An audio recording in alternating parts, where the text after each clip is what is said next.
Kalau ngukirnya pakai laser begini, yakin deh hasilnya akan lebih cepat, rapi, dan seragam. Pancaran sinar laser berkekuatan tinggi akan mengukir bahan MDF sesuai dengan pola yang sudah terprogram. Hasilnya bikin box Al-Quran jadi lebih cantik dengan nuansa Islami yang kental. Nah, bulan Ramadan saatnya memperdalam iman.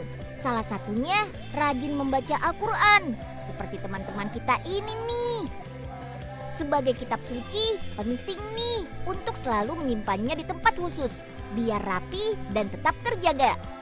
Ayo ke Bandung Timur saja. Di sini ada pabrik yang membuat berbagai macam furniture dari kayu MDF. Salah satunya box Al-Quran ini. Kalian tahu itu apa? Kalian tahu cara membuatnya? Di laptop si Unyil kita bisa mengetahuinya. Laptop si Unyil kita belajar bersama. Bahan dasar Al-Quran box tadi yaitu kayu medium density fiberboard atau disingkat MDF. MDF itu serbuk kayu yang dicampur lem dan bahan kimia lainnya, lalu dipres sampai pori-porinya kecil. Potong beberapa bagian MDF. Kalau untuk box Al-Quran ada 2 ukuran ketebalannya, ukuran 9 dan 12 mili. Oh iya, ukuran box Al-Quran ada 3, mulai dari yang kecil, medium, sampai besar. 1 lembar MDF bisa membuat 6 box dengan ukuran paling besar, yaitu 34 x 26 x 12. Oke, saatnya pengeleman. Gunakan lem khusus kayu. Di sini nggak cuma bikin box Al-Quran saja loh, tapi ada juga kotak parfum sampai radio kayu. Di Timur Tengah, kotak parfum sangat tren untuk menyimpan koleksi parfum pemiliknya. Bentuknya bermacam-macam dan bisa mencerminkan status sosialnya. Biar tambah kuat, tambahkan paku ke beberapa sisinya ya. Baru deh amplas. Meskipun permukaan MDF sudah halus, masih ada serat sisa pemotongan.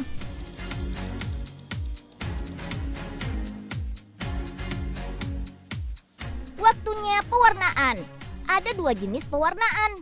Yang pertama dengan cara semprot. Lapisi dulu dengan cat dasar air ya. Cat dasar ini untuk menutupi pori, terutama pada bagian potongannya. Cat menjadi tidak rata kalau permukaan masih berongga. Semprot dengan cat khusus kayu. Proses ini dinamakan top coat, yaitu melapisi permukaan MDF untuk melindungi dari perubahan suhu atau kondisi. Proses ini juga akan menutup dan memperbaiki cacat pada permukaan MDF. Keringkan kurang lebih selama 4 jam. Proses pengeringannya menggunakan panas dari lampu ini. Untuk varian lainnya, lapisi box dengan bahan veneer, yaitu papan dengan tekstur kayu. Dengan lapisan ini, box akan terlihat lebih natural dengan motif kayunya. Gunakan bantuan lem khusus untuk merekatkannya ya.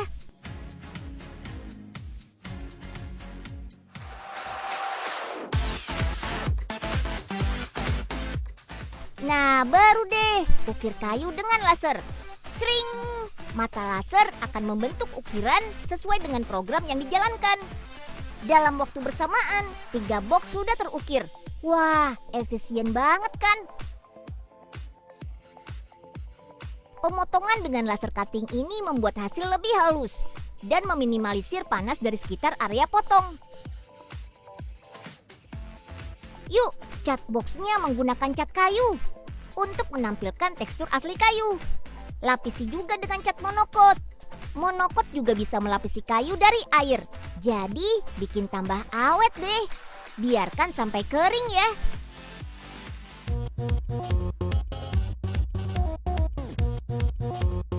Nah, sekarang kita bisa cungkil sisa ukirannya. 1 orang bisa menyelesaikan 6 motif dalam sehari. Dalam sebulan, pabrik ini bisa memproduksi 500 sampai 800 box Al-Quran. Nah, di ruang assembling, satukan bagian boxnya. Gunakan bantuan engsel untuk menggabungkan box dengan tutupnya. Untuk desain motifnya, lapisi dengan lempengan yang terbuat dari kuningan. Motif pada lempengan ini juga sudah disamakan dengan motif yang ada pada boxnya. Gunakan lem khusus tembaga untuk menempel kuningan. Selain kuningan, ada juga variasi lain yang menggunakan lempengan dari tembaga dan stainless steel. Gunakan bantalan untuk bagian dalamnya. Bantalan berbahan bludru ini untuk menutupi kayu MDF dan membuat box menjadi lebih empuk.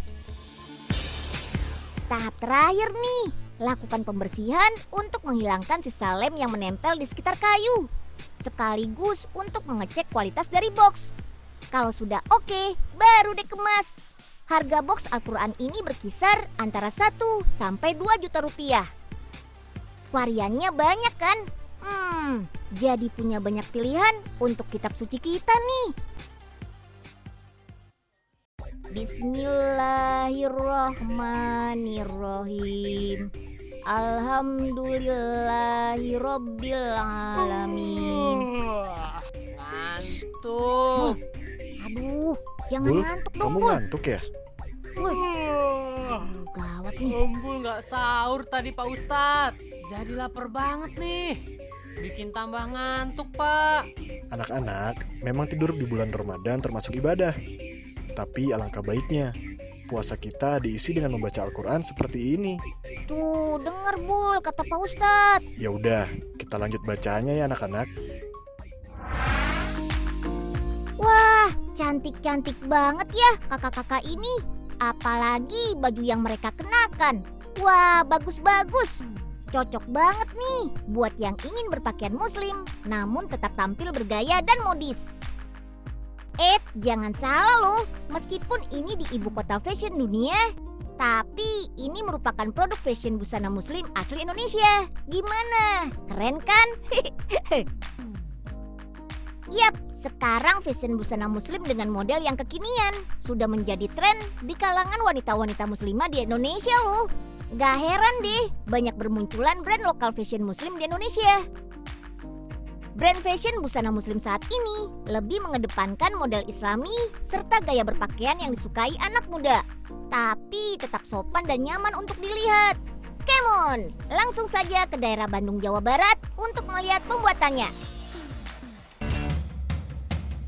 Sebelumnya, kakak-kakak ini menentukan tentang tema dan model busana, serta bahan baku dan tren yang akan dibuat.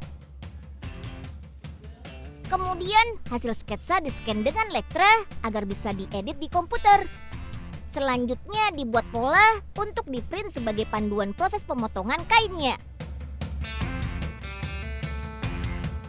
Nah, di bagian riset dan development ini dibuat prototipe model busana muslim yang sudah didesain tadi. Fungsinya untuk menghindari masalah dalam desainnya saat diproduksi masal nanti. Selesai, saatnya pilih bahan.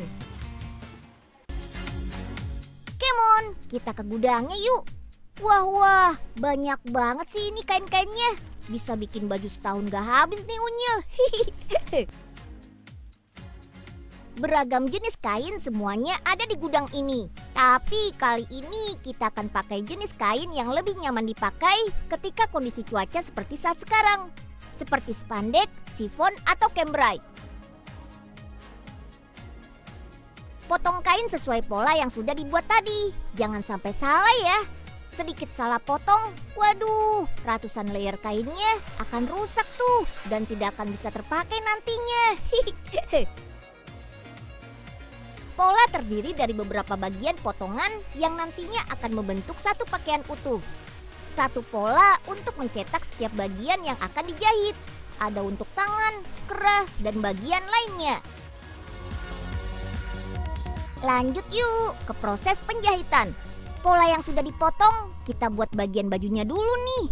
Semua pola tadi akan dijahit dengan rapi. Mulai dari sisi paling dalam dulu ya.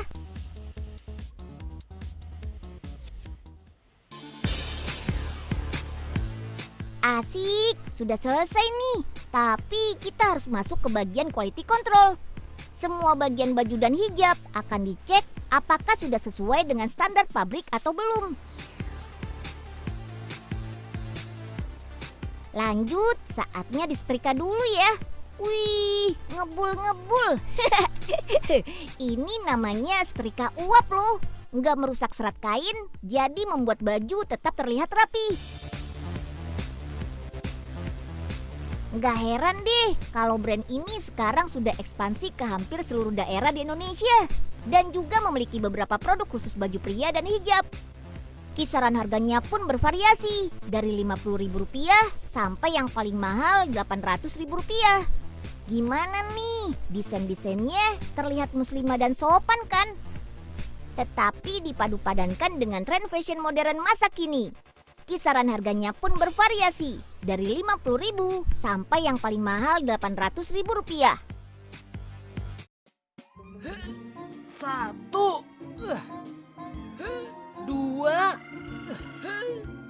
3. Pasti Embul makin banyak yang naksir nih pas fashion show nanti. Aduh.